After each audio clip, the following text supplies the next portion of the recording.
심지어 개성공단에서 기업하는 이분들마저도 우리가 왜 불필요한 대북 심리전을 통해서 남북관계를 긴장시키느냐라고 하는 말씀들을 하고 있습니다. 정부가 어제 안보리에서 남북 공의 양측 설명했다고 하지만 물론 우리 정부의 설명을 존중합니다. 그렇지만 안보리 의장은 남북 공의 좀 자제해라 하는 의사를 잘 해석해서 받아주기를 간곡히 바랍니다. 남북관계는 한 번 무너지면 끝입니다. 6.15를 보내면서 이명박 대통령에게 다시 한번 6.15 정신으로 돌아와야 된다는 것을 강조합니다. 잠잠했던 한명숙 전 총리에 대한 표적, 결건, 기획 수사가 또 시작되고 있습니다. 서울시장 후보 출마 때 얼마나 큰 검찰이 흠집을 냈습니까? 그리고 사법부는 무죄 판결을 했습니다. 그런데 또다시 별건 수사를 해서 부동산업자 또 건설업자의 계좌 추적을 해서 한명숙 전 총리를 옥죄이고 있습니다. 이것은 아직도 검찰이 정치 검찰로서 국민의 요구에 부응하지 못하고 있다는 것을 지적하면서 한명숙 전 총리에 대한 검찰의 별건 수사는 당장 중단해야 됩니다.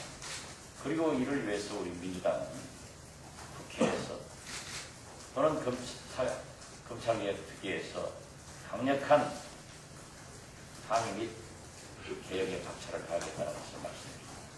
이상입니다.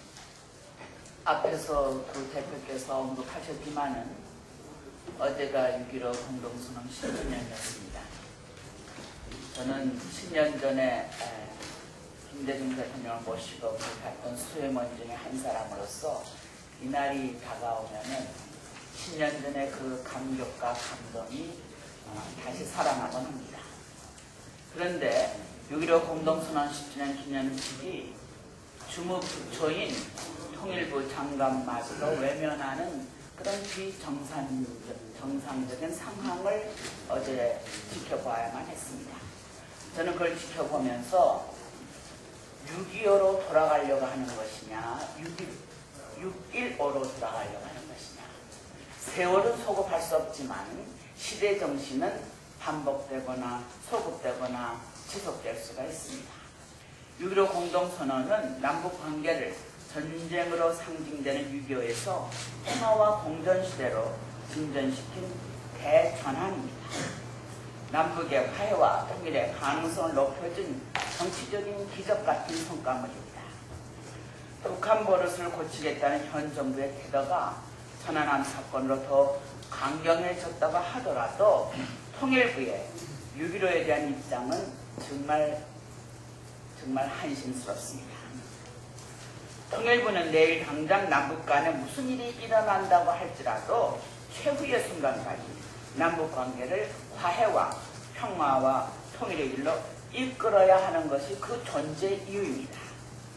존재 이유와 상관없이 눈치를 보거나 정부의 강경련에서 등 떠밀린 통일부의 태도는 국민을 실망시킬 뿐만 아니라 존재 이유에 대해서 회의를 하게 되는 것입니다. 6.15 공동선언은 한반도에서 6.25로 상징되는 전쟁의 먹구름을 걷어낸 남북 간의 공동 번영의 평화선언입니다. 사실 어둠이 깊어지면 새벽이 멀지 않음을 알듯 6.15 선언을 외면하는 정부의 태도를 보면서 6.15 정신이 다시 살아날 것을 확신하게 됩니다. 이상입니다. 지난 지방선거에서 국민들이 청와대와 한나라당에게 반성을 요구했는데 반성을 하지 않고 쇼를 시작하는 것 같습니다. 지금 한나라당 내부에서 최근에 논의되기 시작한 세대교체는 진정한 세대교체가 아니라 친위대 교체라고 볼 수 있다. 국민이 바라는 것은 진정한 국정쇄신이었습니다. 국정의 기조, 노선, 생각을 교체해라 하는 것이었습니다. 젊은 시장이 촛불광장에 시민들이 모이는 것을 막았던 건 아닙니까? 지난 선거에서 국민들의 무상급식 요구를 전교조 명부공개 논란으로 바꿔치기 한 것은 한나라당의 선거를 주도했던 분들이었습니다. 북풍에 대해서 말 한마디 하지 않고 그 북풍을 선거에 이용하는데 기대서 덕을 보려 했던 분들은 과연 어떤 분들이었습니까? 저희는 한나라당이 젊어지는 것을 환영합니다. 그러나 진정 젊어져야 할 것은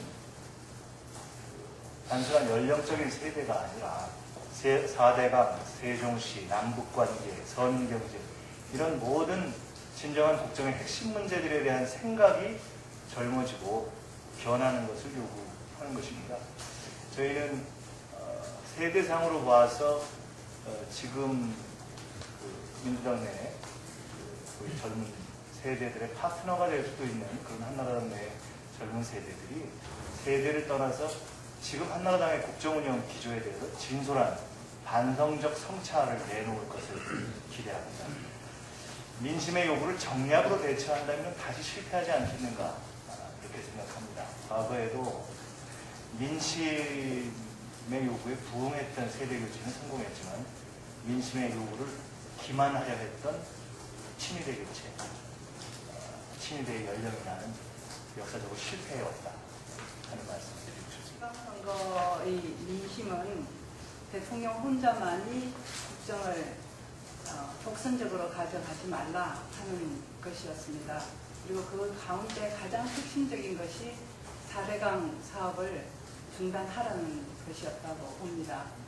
그런데 이 대통령께서 4대강 사업에 대해서는 지난번 대통령 6.14 연설에서도 나타났듯이 요지 구동 그대로 밀고 가겠다 하는 그런 입장인 것을 분명하게 드러내고 있어서 정말 커다란 실망을 주고 있습니다.